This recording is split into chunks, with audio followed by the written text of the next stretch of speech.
আপনার ফেসবুক পেজে আপনি চাইলে কিন্তু আপনার ইউটিউব চ্যানেলটাকে যুক্ত করতে পারবেন। এতে করে আপনার ফেসবুক পেজে ফলোয়ার যেমন বাড়বে, তেমনটি কিন্তু ইউটিউবে সাবস্ক্রাইবার সংখ্যাও বাড়বে। এক ডিলে দুই পাখি মারতে পারবেন।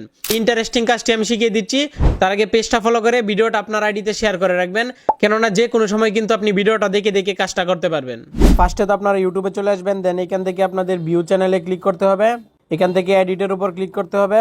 এখান থেকে আপনার চ্যানেলের ইউআরএলটা কপি করে নিতে হবে।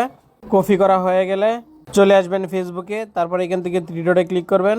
এখান থেকে অ্যাড অ্যাকশন বাটনে ক্লিক করবেন, দেন এডিট বাটনে ক্লিক করবেন। এখান থেকে হালকা নিচের দিকে স্ক্রল করবেন, দেখতে পারবেন ওয়াচ নাও নামে একটা অপশন, ওয়াচ নামে ক্লিক করবেন। এখান থেকে আপনার লিঙ্কটাকে পেস্ট করে দিবেন, দেন সেভে ক্লিক করে দিবেন।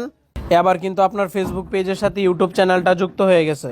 কেউ যদি আপনার ফেসবুক পেজে প্রবেশ করে ঠিক এরকম দেখতে পারবে। এখান থেকে ওয়াচ নাওতে ক্লিক করলে কিন্তু আপনার ইউটিউব চ্যানেলটাতে নিয়ে যাবে। এতে করে আপনার ইউটিউবে সাবস্ক্রাইবার সংখ্যা আগের থেকে অনেক বৃদ্ধি পাবে।